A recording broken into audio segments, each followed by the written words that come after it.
মহিলাদের কাজা রোজার আগে শাওয়ালের 6 রোজা রাখা যাবে কিনা? মহিলারা তাদের মাসিকের কারণে যে ভাঙতি রোজা হয়, শাওয়াল মাসে তারা কি সে ভাঙতি রোজাগুলো, কাজা রোজাগুলো আগে রাখবেন নাকি শাওয়ালের 6 রোজা আগে রাখবেন? এটা একটা কমন প্রশ্ন। অনেকে বিড়ি খাওয়া ছেড়ে গুল খাওয়া ধরে, বলে হুজুর এখন আর বিড়ি খাই না, এখন গুল খাই। আগে তামাক টান দিয়া ধোঁয়া খাইতাম, এখন ডাইরেক্ট তামাক খাই। যারা বিয়ে করছেন আর বিড়ি সিগারেট খান, আপনার বড় জিজ্ঞাসা করেন, আল্লাহর জমিনে বিড়ি খোরের বউ, সিগারেট খোরের বউ কখনো সিগারেট খোরের প্রতি সন্তুষ্ট থাকতে পারে না। সম্মানিত ভিউয়ার্স, আসসালামু আলাইকুম। মহিলাদের কায়দা রোজার আগে শাওয়াল মাসে 6টা রোজা করা যাবে কিনা এই বিষয় নিয়ে চূড়ান্ত আলোচনা চলতেছে আজকের ভিডিওতে। এরকম 6-7টি প্রশ্নের উত্তর দেওয়া হবে আজকের ভিডিওতে। কেউ ভিডিওটি স্কিপ করবেন না, চলুন মনোযোগ সহকারে ভিডিওটা দেখতে শুরু করি। এই প্রশ্নের উত্তরে আমরা বলতে চাই, অনেক উলামা ইকরাম বলেছেন যে যেহেতু নবী করিম সাল্লাল্লাহু আলাইহি সাল্লাম শাওয়ালের 6 রোজার ফজিলত পাওয়ার জন্য রমজানের রোজা রাখাটাকে শর্ত দিয়েছেন এবং বলেছেন মান সামা রমাদান সুম্মা আতবাআহু সিত্তাম মিন শাওয়াল, যে ব্যক্তি রমজানের রোজা রাখলো এরপরে শাওয়ালে 6টা রোজা রাখলো, কানা কাসিয়ামে দাহার, সে সারা বছর রোজা রাখার সওয়াব পাবে। কিভাবে এই রোজা রাখার সওয়াব হয়? অনেক উলামা ইকরাম, অনেক বিশ্লেষকরা বলেছেন আল্লাহ তাআলা প্রতিটা আমলের বিনিময়ে কমপক্ষে 10 গুণ বাড়ান, কোনো ক্ষেত্রে আরো অনেক গুণ বাড়ান, দানের ক্ষেত্রে আরো কয়েকশো গুণ পর্যন্ত আল্লাহ বাড়ায় দেন। 10 গুণ করে যে বাড়াবেন, এই জন্য রমজানের 30 দিনে 30টা রোজা আর শাওয়ালের 6টা রোজা, মোট 36কে 10 গুণ দিলে 360, সারা বছর রোজা রাখার সওয়াব হয়।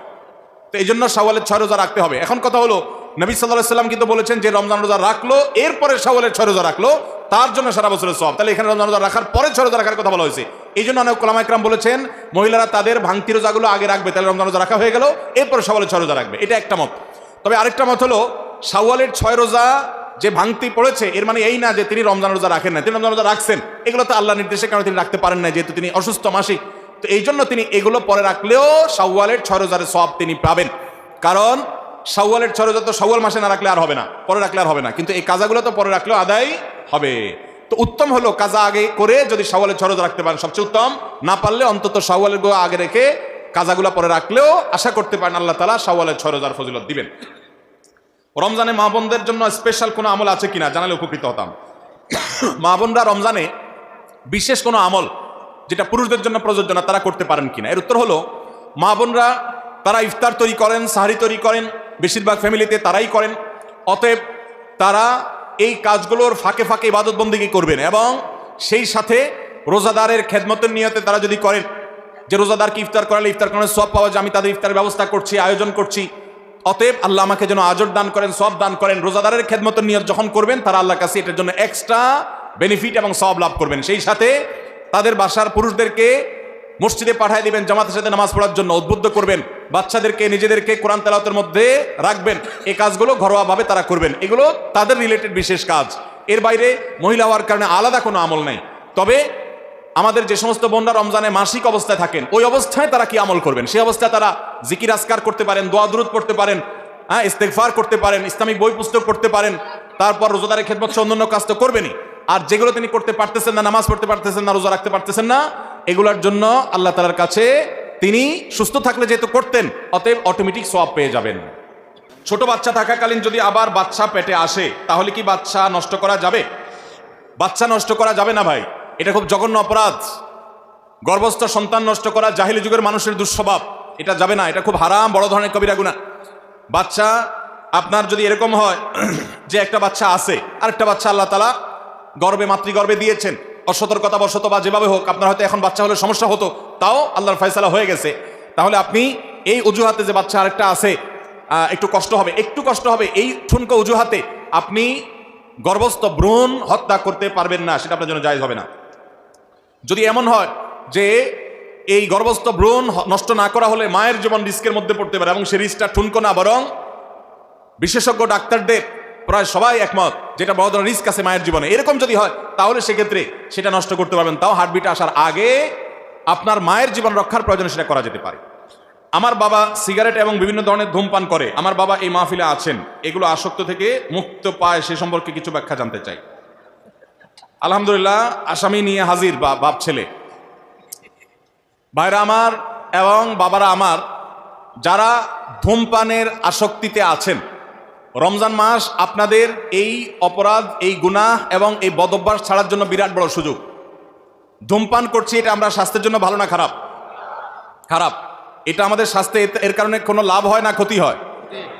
শুধু স্বাস্থ্যের ক্ষতি না, এর কারণে মুখে যে দুর্গন্ধ হয় তাতে আশেপাশে যে বিশ্রী একটা অবস্থা তৈরি হয়, নিজের দুর্গন্ধটা নিজে হাত দিয়ে একটু হাহা করে মাঝে মধ্যে একটু শোকার চেষ্টা করেন নাক দিয়ে, নর্দমার ময়লার গন্ধটাও এর চাইতে সহনীয়। অতএব যারা ধূমপান করেন, আল্লাহর ওয়াস্তে এই নাজায়েজ এই গুনাহের কাজটা ছেড়ে দেন। আল্লাহ কোরআনে বলেছেন ওয়ালা তুলকু বিআইদিকুম ইলাত তাহলুকা, তোমরা নিজেদেরকে ধ্বংসের দিকে ঠেলে দিও না। আল্লাহ আরো বলেছেন লা তাকতুলু আনফুসাকুম, তোমরা নিজেদেরকে হত্যা করো না। বাংলাদেশে ক্যান্সারের রোগীর পরিমাণ কত জানেন? আমরা আমাদের ছোটবেলায় গোটা জেলার মধ্যে 2-4-5 জনের ক্যান্সারের সংবাদ শুনছি কিনা সন্দেহ। এখন প্রতিটা পরিবারে পরিবারে ক্যান্সারের রোগী। ভাইরা আমার, এই ক্যান্সারের সবচেয়ে বড় কারণ হলো ধূমপান, অর্থাৎ ধূমপাই মানুষদের ক্যান্সার সবচেয়ে বেশি হয়। সেই সাথে ওই যে পানের সাথে জর্দা খান, তামাক খান, এগুলো সবগুলো স্বাস্থ্যের জন্য ভয়াবহ ক্ষতিকর। ভাইরা আমার, সেজন্য ধূমপান আমরা পরিত্যাগ করব আল্লাহর জন্য এবং নিজে বাঁচার প্রয়োজনে। বাংলাদেশে ঘরে ঘরে এখন ক্যান্সারের রোগী এবং কিডনির রোগী, এই দুইটা রোগ ঘরে ঘরে ভরে গেছে। অতএব আমরা দুনিয়াতে বাঁচার জন্য, আখিরাতে বাঁচার জন্য এই নাজায়েজ কাজটা ছেড়ে দিতে হবে। এই নাজায়েজ কাজ অনেকে বলে ছাড়তে পারি না, অভ্যাস খারাপ হয়ে গেছে, নেশা হয়ে গেছে। আমি বলি আপনি পারেন না, এটা হলো একটা অসত্য কথা। আপনি পারেন, আপনি পারবেন, খুব ভালো করে পারবেন। আপনাকে যদি ধরে হাত পা বেঁধে নিয়ে জেলখানা 2 মাস রাখা হয়, জেলখানা বিড়ি তো পরে, অবশ্য জেলখানা টাকা দিলে বিড়িও পাওয়া যায়। এমন এক দুরবস্থা আমাদের যে জেলখানা টাকা দিলে সবই পাওয়া যায়। যাই হোক, যদি আপনার এরকম না দেওয়া হয় আর কি, আপনি যদি না পান, তো 2 মাস থাকলে দেখবেন আপনার বদভ্যাস দূর হয়ে গেছে। রমজান মাস হলো আমাদের ধূমপান বা ধূমপানকারী মানুষদের ধূমপান ত্যাগ করার সবচেয়ে বড় সুযোগ। আমি প্রায় বলি, রমজান মাসে আমরা দিনের বেলা কয় ঘন্টা রোজা রাখি বাংলাদেশে? এখন কত ঘন্টা? প্রায় 12 থেকে 14 ঘন্টা। 14 ঘন্টা যদি আপনি রোজা রাখেন, রোজার পরে ইফতার খেতে খেতে মাগরিবের নামাজ পড়তে পড়তে সব মিলে প্রায় ঘন্টাখানিক লেগে যায়। তাহলে 14 আর 1 কত হলো? 15। তারাবির নামাজে মিনিমাম 1 ঘন্টা লাগে, তাহলে কত হলো? 16। রাত্রে ঘুমান মিনিমাম 6 ঘন্টা, কত হলো? 16 আর 4 কত?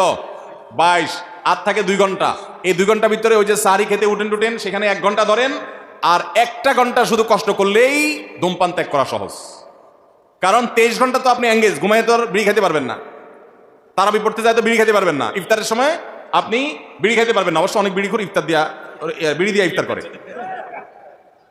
ইফতার দিয়া করে মানে কিছু মুখে দিয়েই, তার অন্য কিছু খাক বা না খাক, তার ওই রেল লাইনের দোয়া ছাড়তে হবে। তো এই বদভ্যাস অনেকের আছে। বাকি বেশিরভাগ ক্ষেত্রে আপনি 23 ঘন্টায় এঙ্গেজ, শুধু 1টা ঘন্টা ইফতারের পর থেকে তারাবির পরে শোয়া পর্যন্ত এই টাইমটা কোনো রকম একটু কষ্ট মষ্ট করে ধৈর্য ধরে থাকেন, 30 দিন পরে দেখবেন বদভ্যাস দূর হয়ে গেছে ইনশাআল্লাহ। চেষ্টা করা যাবে ইনশাআল্লাহ। অনেকে বিড়ি খাওয়া ছেড়ে গুল খাওয়া ধরে, আছে না নাই? বলে হুজুর এখন আর বিড়ি খাই না, এখন গুল খাই। আগে তামাক টান দিয়া ধোঁয়া খাইতাম, এখন ডাইরেক্ট তামাক খাই। প্রমোশন হয়েছে না ডিমোশন হয়েছে আরো?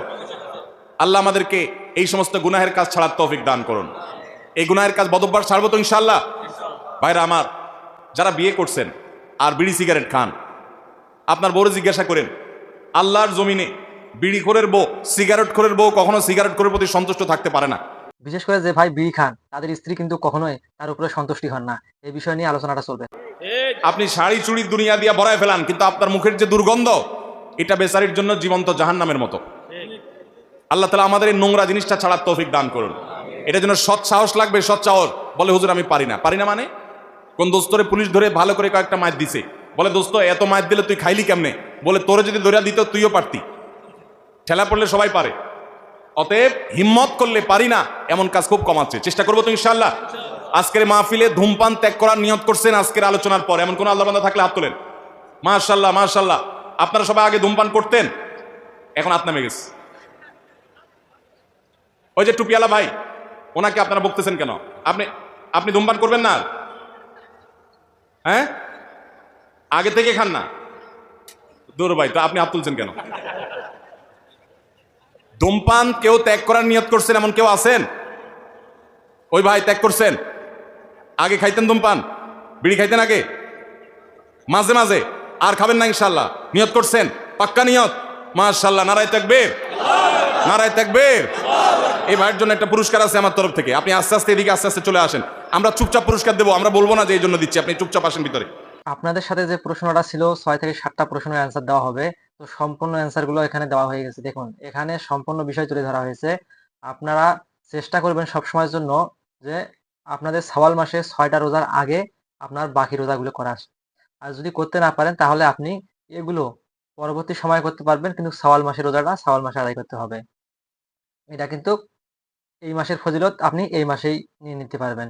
এছাড়া অন্য কোনো মাসে এই ৬টি রোজা রাখতে পারবেন না। তাছাড়াও বাকি যে কায়দা রোজাগুলো ছিল ওগুলো আপনি বাকি যেকোনো সময় করে নিতে পারেন। তো এটাই ছিল আজকের ভিডিওটি। ভিডিওটি কেমন লেগেছে অবশ্যই কমেন্ট করে জানিয়ে দিবেন। ভিডিওতে একটা লাইক দিয়ে দিবেন। চ্যানেলটিকে সাবস্ক্রাইব করে নিতে ভুলবেন না। আর ভিডিওটি শেয়ার দিয়ে ১০ ভাইকে দেখার সুযোগ করে দিবেন, যেহেতু এই সময়টা আমাদের অল্প সময়ের মধ্যে বিষয়টি আমাদেরকে জেনে নিতে হবে।